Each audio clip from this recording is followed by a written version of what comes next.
Olá, irmãos da IPPG, graça e paz. Nós vamos para mais uma palavra pastoral e o título da nossa reflexão da semana para esse domingo, dia 15 de setembro de 2024, é o seguinte: seguindo os passos de Jesus. O versículo que vai nortear a nossa reflexão encontra-se em Lucas 9:23, que diz o seguinte: dizia a todos: se alguém quer vir após mim, a si mesmo se negue, dia a dia tome a sua cruz e siga-me. Irmãos, todos nós sabemos que seguir a Jesus não é uma tarefa fácil. Ao lermos os evangelhos, Mateus, Marcos, Lucas e João, essa verdade fica muito clara e patente aos nossos olhos. Jesus nunca prometeu vida fácil. Nunca disse que vida cristã seria uma colônia de férias, ou até mesmo um jardim engrinaldado de flores. Percebe-se essa verdade, por exemplo, lá no Evangelho de João, quando ele estava encorajando seus discípulos, se despedindo deles. Nós vemos essa realidade lá em João, capítulos 14, 15 e 16, quando ele já estava preparando o coração dos seus discípulos, pois estava se aproximando o momento da sua ida a Jerusalém, do seu sofrimento, morte, ressurreição e ascensão. E lá em João 16:33, a parte B, um versículo tão conhecido nosso, ele disse o seguinte aos seus discípulos: no mundo passais por aflições, mas tende bom ânimo, eu venci o mundo. Veja a expressão de Jesus: no mundo passais por aflições. Isso reforça aquilo que nós dissemos inicialmente, que a vida cristã não é fácil, que Jesus nunca prometeu para nós que a nossa vida seria fácil. Em outras palavras, os verdadeiros discípulos de Jesus não estão livres de enfrentar situações difíceis e adversas em suas vidas. Como o próprio texto que lemos agora há pouco afirma: no mundo passais por aflições. Podemos afirmar o seguinte: condenação não, mas tribulação sim, aflição sim. Às vezes nós temos a impressão de que o cristão não sofre, não passa por adversidade, por tribulação ou por aflição. Mas o que a Bíblia nos ensina é que condenação não, tribulação sim. O apóstolo Paulo fala em Romanos 8, versículo 1, agora pois já nenhuma condenação há para os que estão em Cristo Jesus.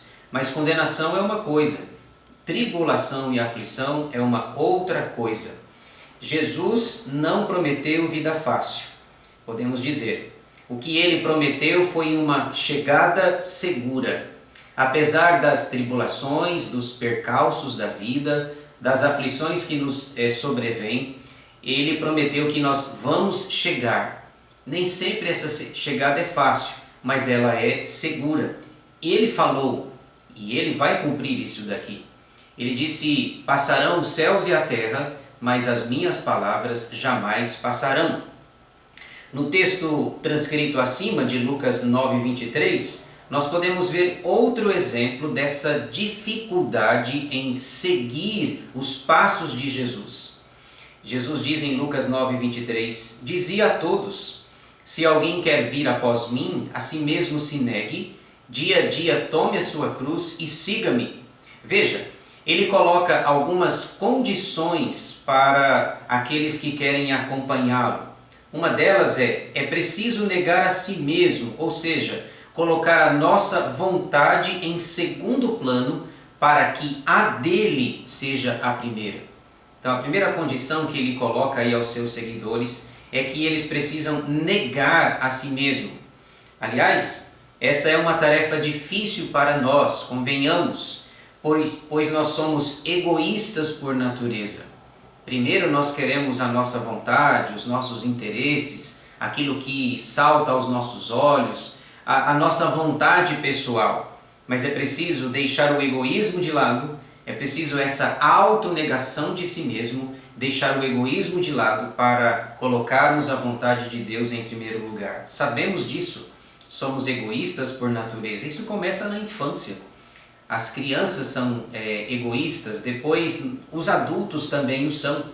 Na fase infantil as crianças dizem assim, né, esse carrinho é meu, essa boneca é minha. Nós sabemos dessa realidade.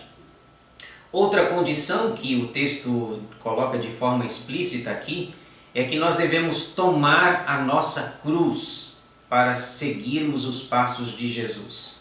Agora, isso faz com que nós levantemos uma pergunta: o que seria isso em termos práticos? O que seria tomar a sua cruz? Eu faço essa pergunta pois alguns têm entendido errado essa expressão, têm tido uma compreensão equivocada a esse respeito. Alguns dizem o seguinte sobre essa expressão tomar a sua cruz.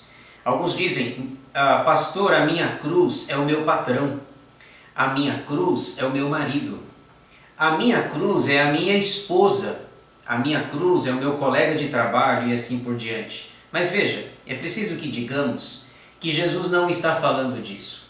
A cruz para Jesus não é uma pessoa difícil de lidar, não é uma pessoa que nós não temos um relacionamento saudável, uma pessoa difícil de relacionamento. Não é isso que ele está falando.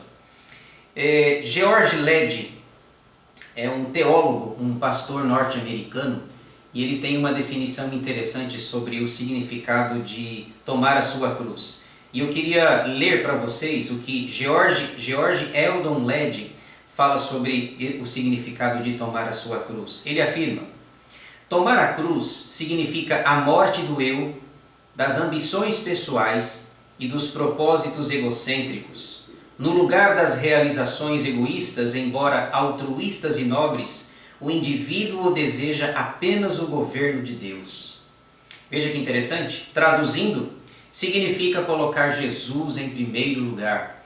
Ainda que os nossos desejos, os nossos anseios sejam bons, sejam legítimos, sejam lícitos, mas é preciso que os nossos propósitos sejam colocados em segundo lugar, se quisermos tomar a cruz e seguirmos os passos de Jesus. Expressão interessante, tomar a cruz, pesada inclusive para nós. Em outra ocasião, Jesus falou dessa realidade de buscá-lo em primeiro lugar. Ele afirmou o seguinte, Mateus 6,33, a parte final do versículo diz: buscai, pois, em primeiro lugar o seu reino e a sua justiça, e todas estas coisas vos serão acrescentadas. Essas palavras foram ditas no conhecido Sermão do Monte, proferido por Jesus. Isso está escrito lá em Mateus capítulos 5, 6 e 7 daquele evangelista. Lá ele deixa claro e ele ensina os seus seguidores que eles não deveriam ficar ansiosos, que é um outro problema, ansiedade, o mal deste século. A ansiedade atinge a todos, pequenos, crianças, adolescentes, jovens, adultos, idosos. A ansiedade é um problema que tem afetado todos indistintamente. E Jesus diz que quando nós buscamos a Deus em primeiro lugar, todas estas coisas nos seriam acrescentadas. Que coisas são essas? É preciso corrigir também, porque às vezes a gente lê esse texto assim: busque em primeiro lugar o reino de Deus e todas as coisas não serão acrescentadas. Não, e todas estas coisas. Estas coisas lá do texto é comida, bebida e vestimenta. O que Jesus está dizendo é que se nós seguirmos os seus passos, se ele for o primeiro, tiver o primeiro lugar na nossa vida, as necessidades básicas, aquilo que nós precisamos, será suprido por ele. Comida, bebida e vestimenta. O apóstolo Paulo trabalha isso escrevendo para Timóteo, dizendo: tendo, pois, o que comer e beber, estejamos contentes. E, aliás, como é bom saber que Jesus cuida de nós, que ele supre as nossas necessidades. Às vezes estamos ansiosos demais, quando Jesus diz: observem as aves dos céus, elas não plantam, não fiam, e eu vos afirmo que nem mesmo Salomão, em toda a sua glória, se vestiu como um dos lírios do campo. Eu encerro essa reflexão fazendo uma pergunta, ou pelo menos duas perguntas importantes para a nossa reflexão. Temos buscado a Deus em primeiro lugar? Temos seguido os passos de Jesus? É preciso pensar nessas perguntas. É preciso seguir os passos de Jesus.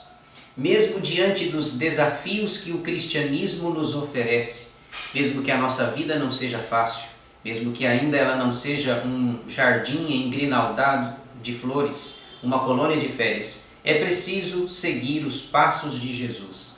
Ele é o nosso mestre por excelência, ele tem coisas maravilhosas para nos ensinar. Seguindo os passos de Jesus. É o desafio que você tem, que eu tenho e que cada um de nós temos para a glória de Deus. Que Deus nos ajude para que sejamos seguidores de Jesus a cada dia da nossa vida para a glória de Deus. Que o Senhor nos abençoe.